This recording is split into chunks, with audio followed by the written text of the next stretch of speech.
మోసపోయి గోసపడుతున్న ప్రజలు ఇక్కడికి వస్తుంటే నేను శ్రీనివాస్ యాదవ్ గారు హరీష్ రావు గారు కలిసి వస్తుంటే ఇద్దరు ఆడబిడ్డలు మాకు ఎదురొచ్చిండ్రు కారుకు. ఒక అమ్మాయి పేరు శబానా, ఇంకొక అమ్మాయి పేరు స్వప్న. ఇద్దరు నువ్వు ఒకసారి దర్వాజా తీ తలుపు తీ అంటే తలుపు తీసిన. ఇక వాళ్ళు నేనైతే నాకు తెలియదు గిన్ని తిట్లుంటాయి హిందీ భాషలో ఉర్దూ భాషల తెలుగు భాషల గన్ని తిట్లు తిట్టిరు రేవంత్ రెడ్డిని. తెలుగు భాషల గిన్ని తిట్లు గిన్ని రకాలుగా తిట్టొచ్చని కూడా నాకు తెలియదు. గన్ని తిట్లు తిట్టి వాళ్ళు ఒకటే మాట చెప్పిర్రు, అన్నా మీరు వచ్చే అవసరం లేదు, చెప్పే అవసరం లేదు, మా ఆడబిడ్డలు మేమే చూపెడతాం, ఒక దుర్గాదేవి లెక్క ఒక కాళికాదేవి లెక్క భరతం పడతాం కాంగ్రెస్ పార్టీది, మోసం చేసినందుకు మేము చూసుకుంటాం వాళ్ళ సంగతి అని చెప్పి దోకాబడ్డ ఆడబిడ్డ శబానా చెప్పింది. దోకా తిన్న ఆడబిడ్డ మోసపోయిన ఆడబిడ్డ స్వప్న చెప్పింది, మేము చూసుకుంటామన్నా మీరు భయపడకుర్రి అని చెప్పి మాకు ధైర్యం చెప్పిండ్రు. దోకా తిన్న తెలంగాణకు ఇలా మోకా వచ్చింది, అవకాశం వచ్చింది. దెబ్బగొట్టి కాంగ్రెస్ పార్టీకి బుద్ధి చెప్పే ఒక సందర్భం వచ్చింది. ఈ నెల రోజులు మనం చెప్పాల్సింది టీఆర్ఎస్ కార్యకర్తలం కేవలం చేయాల్సిందల్లా ఒకటే ఒక్క పని, నిజం చెప్పాలి గంతే. ప్రతి ఇంటికి పోవాలి, ప్రతి మనిషిని కలవాలి, నిజం చెప్పాలి. ఒకటే లక్ష్యం, ఒకటే గమ్యం. జూబ్లీహిల్స్ లో గులాబీ జెండా రెపరెపలాడాలనేదే మనందరి గమ్యం. మీరందరినీ కోరేది నేను ఒకటే, దగాబడ్డ ప్రతి బిడ్డకు, కాంగ్రెస్ చేతిలో మోసపోయిన ప్రతి అన్నకు, ప్రతి తమ్ముడికి, ప్రతి చెల్లెకు, ప్రతి అక్కకు కలవాలే, కలిసి ఇగో ఈ లెక్క చెప్పాలి. ఇది కాంగ్రెస్ ఒక్కొక్క వర్గానికి ఎంతెంత బాకీ పడ్డది, ఈ బాకీ కార్డు విషయంలో ఇంటింటికి, గుండె గుండెకు, మనిషి మనిషికి వాస్తవాలు చెప్పాలి. ఏం చెప్పిండ్రు కాంగ్రెస్ వాళ్ళు, పెద్ద మనుషులుంటే ఇంట్లో ఒక పెద్ద మనిషి పెన్షన్ పొందే పెద్ద మనిషి ఉంటే, ఒక పెద్ద మనిషికి అయితే ఒక అయ్య ఉంటే, ముసలయ్య ఉంటే ఆయనకు 4,000 ఇస్తాం, ముసలమ్మ ఉంటే ముసలమ్మకు కూడా 4,000 ఇస్తాం. ఇప్పుడు కేసీఆర్ గారు 2,000 రూపాయలు ఇస్తే మేము 4,000 రూపాయలు ఇస్తామని చెప్పిండ్రు. మరి 24 నెలలు అయింది, ఎంత బాకీ ఉన్నారు ఆ ముసలమ్మకు ముసలయ్యకు అని చెప్పి బాకీ కార్డుల రాసినాం. నెలకు 2,000 రూపాయల చొప్పున ఎలక్షన్ జరిగే నాటికి కాంగ్రెస్ పార్టీ రేవంత్ రెడ్డి ఒక్కొక్క ముసలమ్మకు ఒక్కొక్క ముసలయ్యకు బాకీ ఉన్నది 48,000 రూపాయలు అనే మాట నేను మీకు గుర్తు చేస్తా ఉన్నా. ఆడపిల్లలకు చెప్పినారు, 18 ఏళ్లు నిండిన ఆడబిడ్డలందరికీ రాష్ట్రంలో ఉండే 1,67,00,000 మంది ఆడబిడ్డలకు నెలకు 2,500 రూపాయలు కాంగ్రెస్ అధికారంలోకి రాగానే 100 రోజుల లోపలనే మా గ్యారంటీ ఇగో మేము ఇస్తామన్నారు. 24 నెలలకు 2,500 కూడితే వచ్చినాయా ఒకరికన్నా పైసలు? మహాలక్ష్మి వచ్చిందా? 2,500 వచ్చినాయా? ముసలోళ్ళకు 4,000 వచ్చిందా? మన పిల్లలకు మన నిరుద్యోగ భృతి అన్నారు, అది వచ్చిందా? అగో అందుకే ఈ బాకీ కార్డు ఇంటింటికి తీసుకుపోవాలి. బాకీ కార్డు ముంగట పెట్టి చెప్పాలి, ఇగో కాంగ్రెస్ వాళ్ళు మీ ఒక్కొక్కలకు ఇంతింత బాకీ ఉన్నారు, మహిళలకు 50,000 బాకీ ఉన్నారు, ముసలోళ్లకు 48,000 బాకీ ఉన్నారు. ఈ లెక్క మొత్తం ప్రతి ఇంటికి పోవాలని చెప్పి నేను విజ్ఞప్తి చేస్తా ఉన్నా. అట్లాగే మూలకున్న ముసలమ్మ నుంచి చంటి పిల్లగాని దాకా అందరినీ మోసం చేసింది కాంగ్రెస్ ప్రభుత్వం, కాంగ్రెస్ పార్టీ. ఎట్లనా మరి చంటి పిల్లగాని ఎట్లా మోసం చేసిరని మీరు అడగచ్చు. కేసీఆర్ కిట్లు వస్తున్నాయా? కేసీఆర్ కిట్లు వస్తున్నాయా? లేదు, కేసీఆర్ కిట్టు బంధు. బతుకమ్మ చీర వచ్చిందా? రంజాన్ తోఫా వచ్చిందా? ముసలోళ్ళకు 4,000 పెన్షన్ వచ్చిందా? మహిళలకు 2,500 వచ్చిందా? తులం బంగారం వచ్చిందా? ఇప్పుడే మా ప్రశాంత్ రెడ్డి అన్న చెప్తున్నాడు, 1 तोला सोना नहीं, 1 तोला सोना तो छोड़ो, इन्हों तो सोने भी नहीं दे रहा अपने को. कब घर तोड़ देता, कब क्या कर देता, कब बुलडोजर आ जाता अपने घर पे, वही तकलीफ है. सोना तो छोड़ो, सोना भी हराम कर दिया इन्हों, सोने का नींद भी हराम कर दिया. ऐसा माहौल आ गया आज. ఈ రోజు జూబ్లీ హిల్స్ లో జరుగుతున్న ఎలక్షన్ ఏదైతున్నదో కారుకు బుల్డోజర్ కు జరుగుతున్నది. కారు ఇక్కడ మాగంటి సునీతమ్మ రూపంలో మీ ముంగట్టున్నది, బుల్డోజరు కాంగ్రెస్ అభ్యర్థి రూపంలో మీ ముంగట్టున్నది. మరి మీ ఇంటికి రేపు ఎలక్షన్ తర్వాత కారు రావాలన్నా బుల్డోజర్ రావాలన్నా మీరే ఆలోచన చేసుకోండి. మరి కారు రావాలంటే బ్రహ్మాండంగా కేసీఆర్ పెట్టిన అభ్యర్థి గెలవాలి, గోపన్న ఆశయాలు నెరవేరాలంటే మాగంటి సునీతమ్మ గెలవాలి.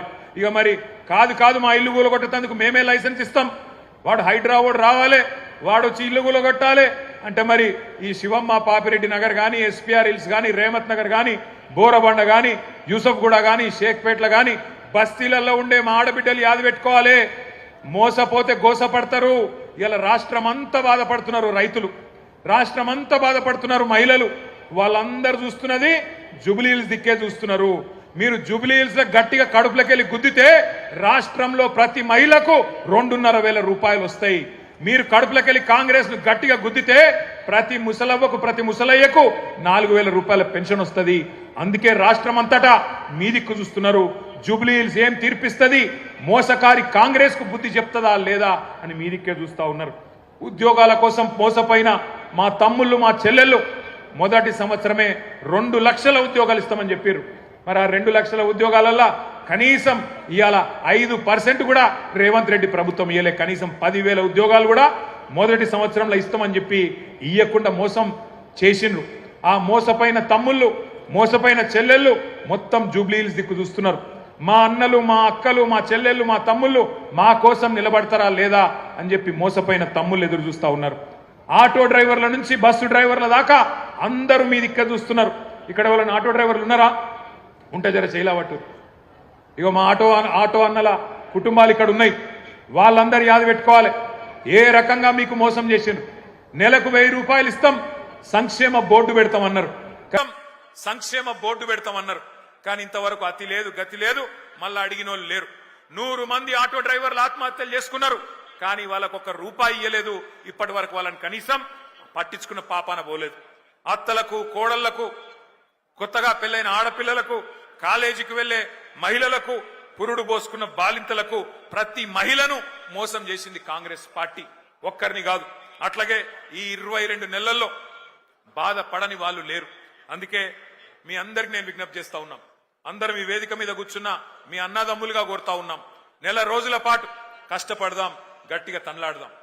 ఎట్లున్నది కాంగ్రెస్ పరిస్థితి అంటే మన హైదరాబాద్ లో చెప్తారు. హైదరాబాద్ లో ఎవడో నెక్కతక్క మాట్లాడితే ఏమంటారు? ఏ ఖాముష్ బయటరే బైగన్ కి బాత్ నక్కొకర్ అంటారు. బైగన్ కి బాత్ నక్కొకర్ క్యా బోల్ రారే అంటారు. నిజంగా కూడా కాంగ్రెస్ వాళ్ళు ఏం చేసిరంటే హైదరాబాద్ వాళ్ళు నమ్మలే. మీరు హైదరాబాద్ లో ఒక్క సీటు కూడా కాంగ్రెస్ కు మీరు ఇయ్యలే. ఎందుకంటే మీకు ముందే తెలుసు కాంగ్రెస్ ఎంత మోసం పార్టీ మీకు తెలుసు. అందుకే హైదరాబాద్ లో ఒక్క సీటు కూడా ఇవ్వకుండా మొత్తం అన్ని సీట్లను కేసీఆర్ కి అప్పచెప్పి కేసీఆర్ నాయకత్వంలోనే ఈ రాష్ట్రం ముంగట్టుకోవాలి, హైదరాబాద్ ముంగట్టుకోవాలని చెప్పి మీరు తీర్పిచ్చారు. కానీ ఊర్లల్లా ఈ బైగన్ కే బాత్ని కొంతమంది నమ్మినరు, ఈ బైగన్ గాళ్ళని కొంతమంది నమ్మి మోసపోయినరు. ఇలా మోసపోయిన వాళ్ళు మీకంటే ఎక్కువ ఊళ్ళల్లో తిరుగుతున్నారు. మీరు చూస్తున్నారు, యూట్యూబ్లలో తిరుగుతున్నాయి, వాట్సాప్లలో తిరుగుతున్నాయి. ఈ బైగన్ కే బాతే అంటే ఎట్లుంటాయంటే ఇప్పుడు నేను చెప్పిన చూడు, రేవంత్ రెడ్డి చెప్పిన మాటలు 4,000 ఇస్తా, 6,000 ఇస్తా, కేసీఆర్ 10,000 ఇస్తా, నేను 15,000 ఇస్తా, ఇండ్లు కట్టిస్తా అన్నాడు. ఇందిరమ్మ రాజ్యం అంటే ఇల్లు గులగొట్టుడేనా? ఇందిరమ్మ రాజ్యం అంటే నువ్వు వచ్చినాక హైదరాబాద్ లో కొత్తగా ఒక్క ఇటుక పెట్టింది లేదు, ఒక ఇల్లు కట్టింది లేదు, కొత్తగా ఒక రోడ్ వేసింది లేదు, ఒక బ్రిడ్జ్ కట్టింది లేదు. కానీ ఎన్ని ఇండ్లు గులగొట్టినావు? ఎంతమందిని ఇండ్లలో ఉండే మా గరీబోళ్లను ఎంతమందిని రోడ్డు మీదకి నూకినావు? నీ హైడ్రా బుల్డోజర్ల అరాచకం ఆగాలంటే ఖచ్చితంగా మన అభ్యర్థి గెలవాలి. ఇవాళ జరుగుతున్న ఈ పోరాటం ఏదైతున్నదో తెలంగాణలో ఉన్న గరీబులకు, తెలంగాణని ఇవాళ గద్దల్లాగా తన్నుక తింటున్న కాంగ్రెస్ వాళ్లకు మధ్యనే జరుగుతా ఉన్నది. మీరు దయచేసి నేను కోరుతా ఉన్నా, ఈ బాకీ కార్డు ఏదైతున్నదో ఇంటింటికి తీసుకొని పోవాలి. తప్పకుండా జూబ్లీహిల్స్ లో కాంగ్రెస్ ను ఓడగొడితేనే 6 గ్యారంటీలు అమలైతాయి. తప్పకుండా కాంగ్రెస్ ను ఈడ్చి కొడితేనే, కళ్ళు బైర్లు గమ్మేటట్టు కొడితేనే హామీలు పొర్లుకుంటా మీ ఇంటికి వస్తాయి. లేకపోతే ఇంతకుముందు అన్న చెప్పినట్టు మరి మీరు ఏమి ఇయ్యకపోయినా మాకే ఓటేసిండ్రు కదా, ఎందుకు ఇయ్యాలి అనే మాట రేవంత్ రెడ్డి మాట్లాడే పరిస్థితి వస్తుంది. ఏమి ఇయ్యకపోయినా, ఆడపిల్లలకు 2,500 ఇయ్యకపోయినా, ముసలోళ్లకు 4,000 పెన్షన్లు ఇయ్యకపోయినా, హైదరాబాద్ లో ఒక్క ఇల్లు కట్టియకపోయినా, హైదరాబాద్ ను హైడ్రా బ్యాడ్ చేసినా, హైడ్రా పేరిట అరాచకం చేసినా నాకే గుద్దుతున్నారు అంటే ఇక మళ్ళీ ఎందుకు ఇయ్యాలి అని చెప్పి రేవంత్ రెడ్డి మరి రేపటి రోజున ఇంకొక పని చేయకుండా మితిమీరిన విశ్వాసంతో ముంగట్టుపోయే పరిస్థితి ఉంటుంది. దయచేసి మిమ్మల్ని మేము కోరేదల్లా ఒక్కటే, ఈ నెల రోజులు గట్టిగా కొట్లాడదాం. మీరు చూస్తున్నారు ఎట్లున్నది కాంగ్రెస్ ప్రభుత్వ పరిస్థితి. ఒక్కటంటే ఒక్క పని కొత్తది చేసింది లేదు. మీదికెళ్ళి ఎవరైనా పోతే గలీజ్ మాటలు మాట్లాడుతున్నాడు ముఖ్యమంత్రి. ఎవరిని చూడలే మనం ఇటువంటి ముఖ్యమంత్రిని. మీ అందరు ఇక్కడ ఉన్న వాళ్ళు చాలా మంది హైదరాబాద్ లో మీకు తెలుసు, ఎన్టీ రామారావు గారిని చూసినాం, చంద్రబాబు నాయుడు గారిని చూసినాం ముఖ్యమంత్రిగా, రాజశేఖర్ రెడ్డి గారిని చూసినాం, ఆ తర్వాత రోషయ్య గారిని చూసినాం, కిరణ్ కుమార్ రెడ్డి గారిని చూసినాం, తర్వాత కేసీఆర్ గారిని చూసినాం. ఇక ఇప్పుడు ఈయనను చూస్తున్నాం. ఇంతమంది ముఖ్యమంత్రులు చూసిరు కానీ ఎవరన్నా ముఖ్యమంత్రికి ఇంత గలీజ్గా మాట్లాడిండా ఒక్కసారి యాద్ చేసుకోండి. ఏం మాట్లాడుతుండే ఈ ముఖ్యమంత్రి?